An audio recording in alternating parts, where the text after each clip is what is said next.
السلام علیکم YouTube viewers, امید کرتی ہوں آپ سب خیریت سے ہوں گے۔ آج ہم جس پرسنالٹی کی زندگی کے بارے میں بات کرنے جا رہے ہیں انہوں نے پاکستان کی ہسٹری میں پہلی دفعہ نوبل پرائز حاصل کیا۔ جی ہاں، عبدالسلام۔ آپ 29 جنوری 1926 کو جھنگ پنجاب میں پیدا ہوئے۔ ان کے فادر کا نام چودھری محمد حسین اور والدہ ہاجرہ حسین تھی، جو کہ احمدیہ مسلمان تھے۔ آپ کے فادر ایجوکیشن آفیسر تھے۔ عبدالسلام پڑھائی میں کافی اچھے تھے، لیکن شروع میں ان کو میتھ میں کوئی انٹرسٹ نہیں تھا، بلکہ یہ لٹریچر میں زیادہ انٹرسٹ لیتے تھے۔ ٹائم کے ساتھ ساتھ ان کا میتھ میں انٹرسٹ ڈیولپ ہوا اور یہ اسی فیلڈ کو آگے لے کے جانا چاہتے تھے، لیکن ان کے ٹیچر چاہتے تھے کہ یہ لٹریچر کو پرسو کریں۔ 1944 میں سناتن دھرما کالج لاہور سے BA میتھمیٹک کیا اور کالج کو ٹاپ کیا۔ 1946 میں گورنمنٹ کالج یونیورسٹی، جسے ہم آج GCU کے نام سے جانتے ہیں، MA میتھمیٹکس کیا۔ جب پاکستان بنا، آپ اسکالرشپ پر ST جونز کالج کیمبرج میں پڑھنے چلے گئے۔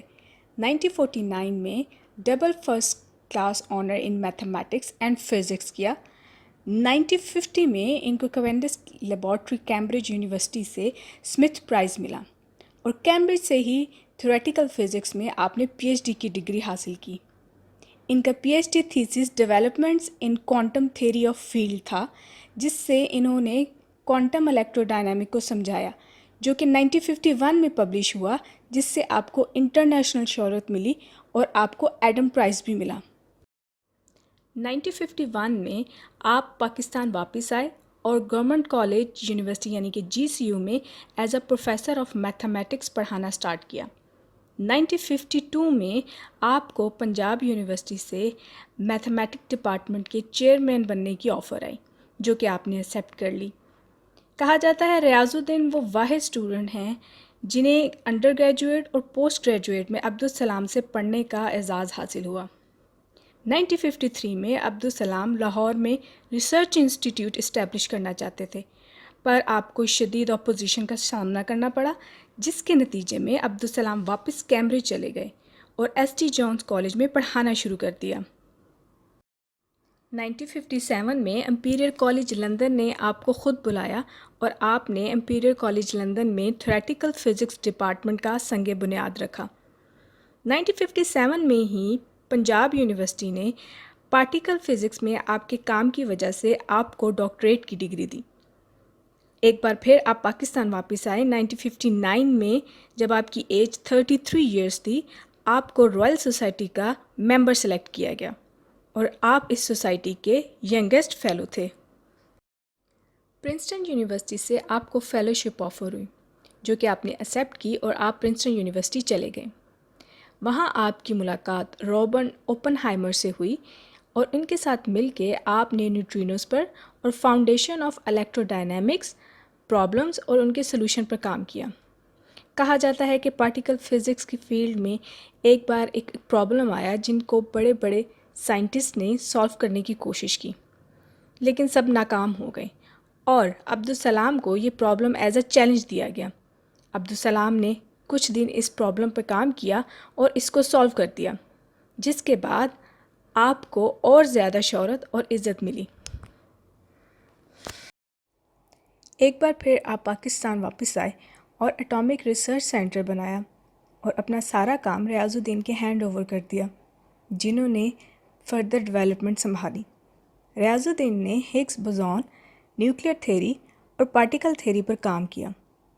1963 میں عبدالسلام نے ویکٹر میزون پر کام کیا، جس میں انہوں نے ویکٹر میزون، فوٹون اور ری نارملائزیشن آف ویکٹر میزون کا انٹریکشن ڈسکس کیا، جس سے گرینڈ یونیفیکیشن تھیوری کا آغاز ہوا۔ 1966 میں آپ نے ہائپوتھیٹیکل پارٹیکلز پر کام کیا۔ جیسا کہ ہم سب کو معلوم ہے، gravitational force, strong and weak nuclear forces, electro magnetic forces, nature کی 4 یہ فنڈامنٹل فورسز ہیں۔ امپیریل کالج لندن میں کام کرتے ہوئے عبدالسلام نے یہ شو کیا کہ nuclear forces, weak nuclear forces اور electromagnetic forces are interconvertible. Pakistan میں ایک پروگرام میں انٹرویو دیتے ہوئے آپ نے اپنی تھیوری میں فلسفیکیشن اور ایکسٹینشن کے بارے میں ڈسکس کرتے ہوئے بتایا اس کے ایکسٹینشن کی ابھی بہت گنجائش ہے. ایکسٹینشن سے میری مراد یہ ہے کہ اس تھیوری میں بہت سی چیزیں ہیں، مثلاً سائن اسکوائر تھیٹا ہے جو اس وقت ایک پیرامیٹر کی شکل رکھتا ہے. اس کو آپ تجربے سے ماپ کے اس کے اندر تھیوری میں داخل کرتے ہیں.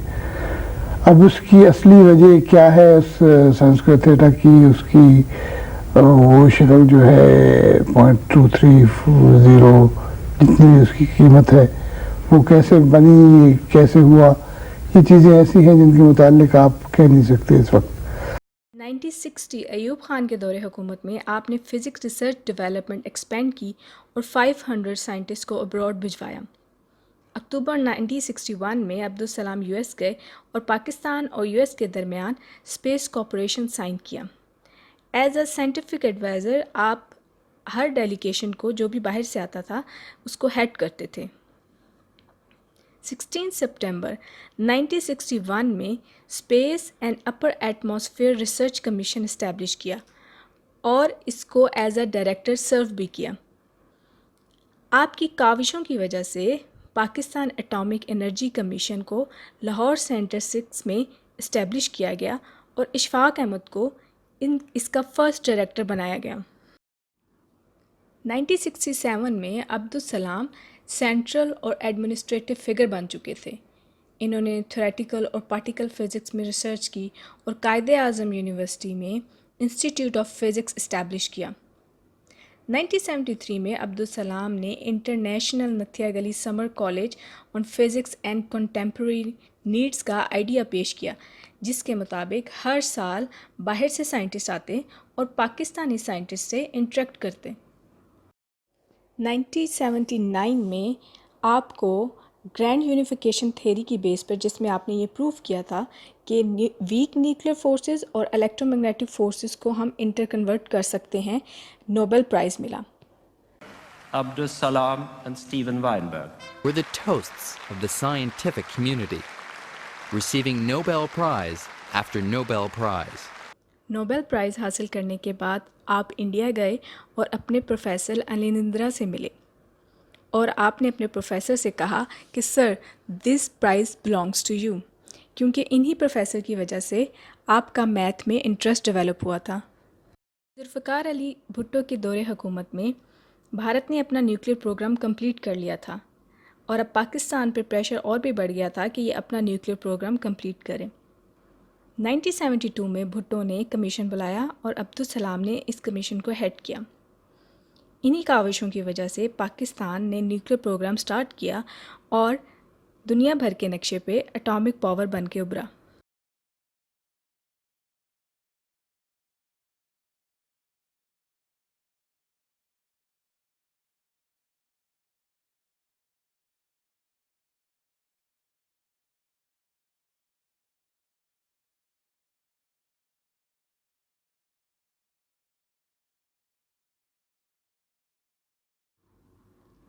نائنٹین 1975 میں اینٹی احمدین پروٹیسٹ سٹارٹ ہوئی جس کی وجہ سے آپ کو ایک بار پھر پاکستان چھوڑ کے باہر جانا پڑا.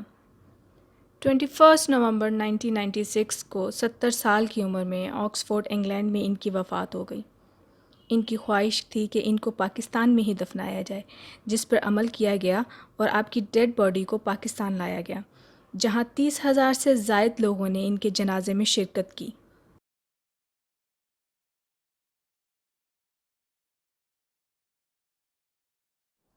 آپ کی لائف پہ ایک ڈاکومنٹری بھی بنائی گئی ہے جو کہ نیٹ فلکس پہ موجود ہے.